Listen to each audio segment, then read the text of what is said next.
Avez-vous déjà considéré que votre routine nocturne pourrait, en silence, mettre votre vie en danger? Cela peut paraître alarmant, mais les chiffres que j'ai vus sont sans appel. Chaque année, des milliers d'aînés font face à des urgences liées à des habitudes de sommeil qui, bien que banales, deviennent dangereuses avec l'âge. Je suis le docteur Ambroise, et après toutes ces années à pratiquer et à suivre des patients, j'ai constaté que beaucoup d'entre nous conservent les mêmes habitudes que nous avions à 20 ou 30 ans, sans réaliser qu'après l'âge de 60 ans, notre cœur, notre cerveau et notre respiration deviennent beaucoup plus vulnérables. Une petite erreur dans votre rituel du soir peut rapidement se transformer en un risque majeur de chute, de problèmes cardiaques ou de complications neurologiques. Alors, quels sont ces dangers cachés qui se tapissent dans votre routine nocturne? Quelle habitude de sommeil courante est responsable de plus d'urgence que tout autre? Et quels changements simples et immédiats pouvez-vous faire dès ce soir pour vous protéger et protéger ceux que vous aimez? Dans cette vidéo, je vais vous révéler 7 habitudes de sommeil courantes qui ont déjà causé de graves problèmes à de nombreux aînés cette année. L'habitude numéro 2 est la plus dangereuse de toutes. Vous ne voudrez absolument pas la manquer. Mais ne vous inquiétez pas, je vais aussi vous partager les étapes exactes à suivre pour que vous puissiez dormir en toute sécurité et avec confiance. Si vous êtes nouveau sur ma chaîne, bienvenue. N'oubliez pas d'aimer cette vidéo et de vous abonner à Santé avec Dr Ambroise pour ne jamais manquer mes prochains conseils. Votre chemin vers une meilleure santé commence ici. Oh, et dites-moi d'où vous nous regardez en laissant votre pays dans les commentaires. J'aime beaucoup vous lire. J'aime savoir que notre communauté grandit partout dans le monde. C'est parti. Le secret numéro 7 est celui de boire trop d'eau avant de dormir. Commençons par une habitude que l'on néglige souvent parce qu'elle semble si saine, boire de l'eau. L'hydratation est absolument vitale, surtout pour nous les aînés, car elle soutient chaque cellule et maintient nos articulations en douceur. Mais voici le piège que j'ai souvent rencontré dans ma clinique. Boire trop de liquide juste avant de se coucher. En vieillissant, nos reins deviennent moins efficaces et la capacité de notre vessie à retenir l'urine diminue. Cela signifie que si vous buvez un grand verre d'eau, de tisane ou de jus dans l'heure ou les 2 heures précédant le sommeil, vous risquez fort de vous réveiller au milieu de la nuit avec une envie pressante. Se lever 1 ou 2 fois? Cela ne semble pas grave, mais pour nous, c'est extrêmement dangereux. Les voyages nocturnes aux toilettes sont l'une des principales causes de chute chez les adultes plus âgés. Imaginez-vous, vous êtes à moitié endormi, il fait noir, votre tension artérielle chute soudainement lorsque vous vous levez, et votre équilibre n'est plus ce qu'il était. Tous ces facteurs se combinent pour faire d'une simple marche vers la salle de bain un véritable parcours d'obstacles. Les chutes sont la première cause d'hospitalisation liée à une blessure chez les aînés. J'ai eu un patient, Monsieur Richard, un homme charmant de 83 ans, qui était si rigoureux sur son hydratation qu'il buvait un demi-litre de thé après son dîner, pensant que c'était bon pour son système. Il m'a dit « Docteur Ambroise, je me lève 3 fois par nuit, mais je ne veux pas me déshydrater. » Un matin, sa femme m'a appelé. Monsieur Richard était tombé dans le couloir. Il s'est fracturé le col du fémur, ce qui a nécessité une opération et des mois de rééducation difficile. Sa vie a basculé à cause d'une habitude qu'il croyait saine. Le problème n'était pas l'eau, mais le moment où il la buvait, ce qui lui faisait manquer les phases de sommeil profond et l'exposait au risque de chute nocturne. Voici mon conseil. La clé est le moment et la modération. Buvez beaucoup d'eau tout au long de la journée, mais commencez à réduire votre consommation en fin d'après-midi et en soirée. Évitez les grandes quantités de liquide au moins 2 heures avant de vous coucher. Si vous avez soif, prenez juste quelques petites gorgées. Surtout, évitez les boissons diurétiques comme le café et les thés noirs le soir. Si vous devez vous lever, utilisez une veilleuse et assurez-vous que le chemin est libre. Et surtout, levez-vous lentement. En faisant ces simples ajustements, vous protégez votre sommeil et réduisez vos risques d'accidents nocturnes. Si cette histoire vous rappelle un proche, laissez-moi un commentaire avec un pouce levé pour que je sache que vous prenez ce conseil au sérieux. Le secret numéro 6 est celui de manger tard le soir. Parlons maintenant d'une autre habitude confortable mais risquée, manger tard le soir. Pour beaucoup, une collation avant de se coucher est un petit rituel réconfortant. Mais après 60 ans, cette habitude inoffensive peut déclencher une série de problèmes de santé qui vont bien au-delà d'une simple indigestion. Notre métabolisme ralentit, notre digestion devient moins efficace et notre corps a plus de mal à réguler le sucre et le cholestérol dans le sang. Lorsque vous mangez tard, surtout des aliments riches ou lourds, votre système digestif est forcé de travailler pendant que vous êtes au lit. Au lieu de se reposer, votre corps est occupé à décomposer la nourriture, ce qui perturbe votre sommeil et exerce une contrainte supplémentaire sur votre cœur. Le risque le plus immédiat est le reflux acide. Lorsque vous vous allongez peu de temps après avoir mangé, l'acide de l'estomac remonte plus facilement dans l'œsophage, provoquant cette sensation de brûlure. Pour les aînés, cela peut causer des dommages chroniques et même augmenter le risque de pneumonie par aspiration. J'ai traité une patiente, Madame Dubois, une dame très active qui venait me voir avec une fatigue chronique inexplicable. Elle m'a dit « Docteur Ambroise, je dors 8 heures par nuit, mais je suis épuisée, j'ai mal à la gorge et j'ai toujours l'impression d'être enrhumée. » Elle gardait un journal de ses habitudes et j'ai découvert qu'elle prenait un bol de céréales au lait et au sucre tous les soirs en regardant les nouvelles, juste avant de s'endormir.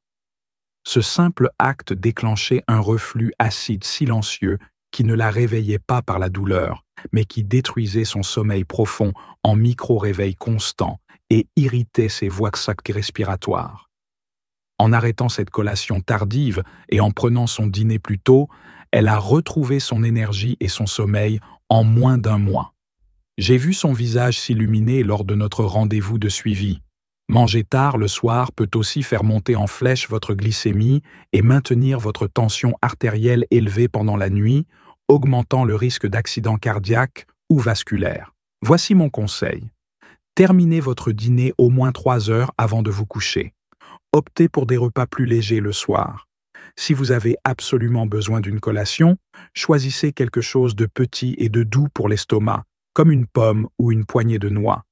En donnant à votre corps le temps de digérer, vous améliorez votre sommeil, réduisez les risques de pics de glycémie nocturne et protégez votre système cardiovasculaire. Le secret numéro 5 est celui de dormir dans la mauvaise position.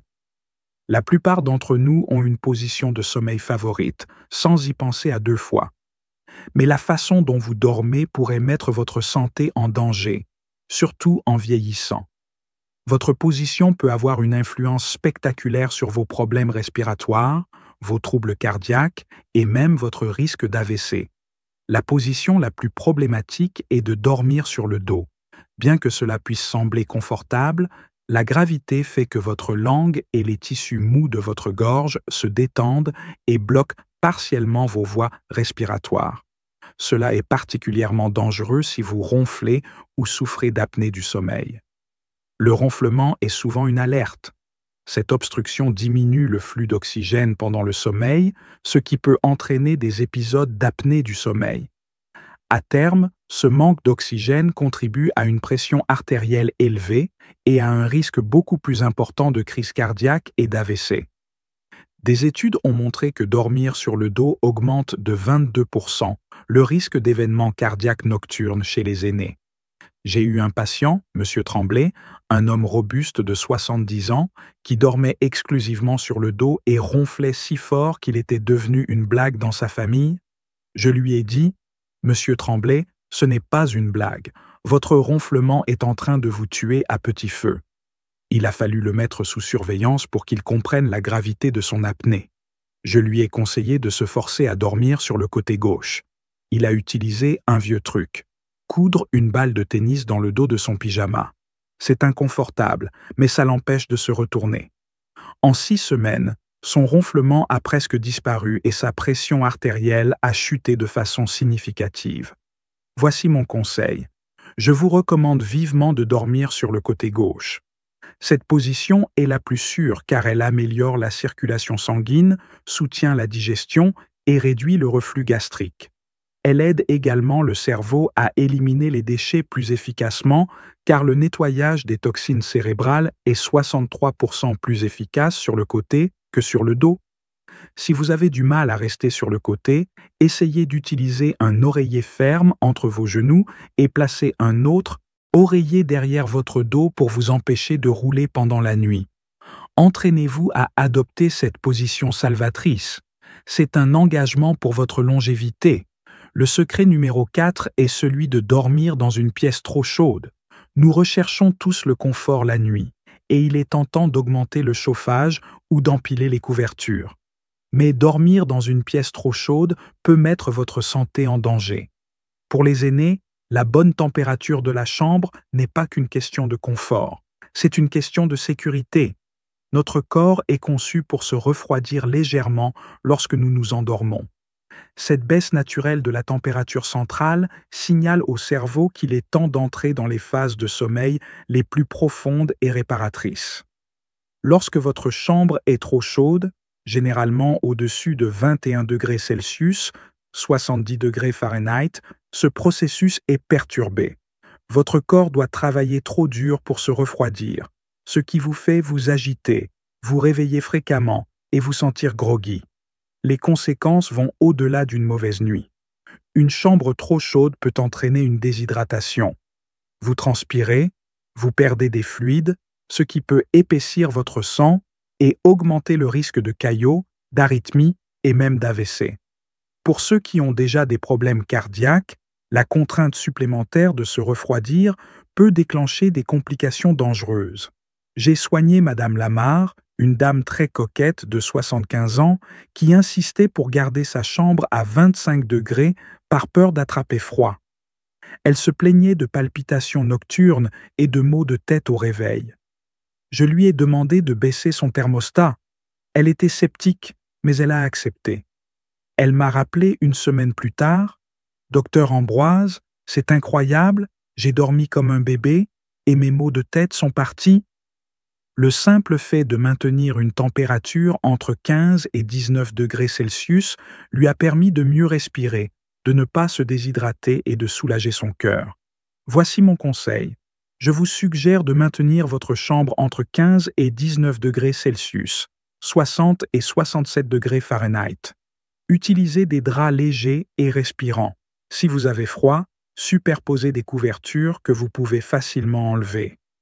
Une chambre fraîche n'est pas seulement confortable, c'est une façon puissante de préserver votre cœur et votre cerveau en vieillissant. Si ce conseil vous plaît, appuyez sur le bouton « J'aime » pour nous le faire savoir. Le secret numéro 3 est celui de sortir du lit trop rapidement. Vous est-il déjà arrivé de vous réveiller, de sortir rapidement du lit et de sentir soudain la pièce tourner ou votre vision s'assombrir? Si oui, vous n'êtes pas seul. Pour les aînés, sortir du lit trop rapidement est une habitude étonnamment dangereuse, responsable d'innombrables chutes et blessures chaque année. La raison principale est l'hypotension orthostatique. C'est une chute soudaine de la tension artérielle qui se produit lorsque vous passez trop vite de la position couchée à la position debout. Notre corps, en vieillissant, devient moins efficace à ajuster rapidement la pression sanguine. Le sang s'accumule momentanément dans le bas de votre corps, et votre cerveau ne reçoit pas suffisamment de sang riche en oxygène pendant quelques secondes. C'est là que vous vous sentez étourdi, faible, voire sur le point de vous évanouir. J'ai été appelé pour Monsieur Leclerc, un homme très indépendant de 78 ans, qui avait cette mauvaise habitude de se lever en vitesse dès la première envie d'uriner. Sa femme m'a dit « Docteur Ambroise, il est tombé comme un chêne. Il s'est fracturé la hanche. Il a fallu des mois d'hôpital et de rééducation intensive, et il a perdu une grande partie de son autonomie. Tout cela à cause d'une précipitation de quelques secondes. Ce drame aurait pu être évité avec 30 secondes de patience. Il prenait un médicament pour la pression artérielle qui accentuait cet effet, et je lui ai expliqué l'importance vitale de la lenteur. Voici mon conseil. Lorsque vous vous réveillez, ne vous précipitez pas. 1. Asseyez-vous sur le bord du lit. 2. Remuez vos orteils et fléchissez vos chevilles, cela aide la circulation à se réactiver. 3. Prenez 3 grandes respirations profondes. 4. Laissez votre corps s'ajuster pendant 30 secondes avant de vous lever. Gardez une bouteille d'eau à côté de votre lit et prenez une petite gorgée avant de vous lever. Assurez-vous que votre chemin vers la salle de bain est bien éclairé et sans tapis glissant. Se lever lentement n'est pas seulement confortable, c'est un moyen puissant de rester en sécurité et indépendant. Si vous voulez garder votre autonomie, écrivez le mot « lentement » dans les commentaires. Voici mon conseil. Je veux que vous soyez proactif. 1. Consultez toujours votre médecin ou votre pharmacien avant de commencer, d'arrêter ou de modifier un médicament. 2. Demandez s'il existe des alternatives plus sûres aux sédatifs. 3. Si vous prenez des médicaments pour la tension artérielle le soir, surveillez régulièrement votre tension. Soyez proactif et informé de votre routine de médicaments.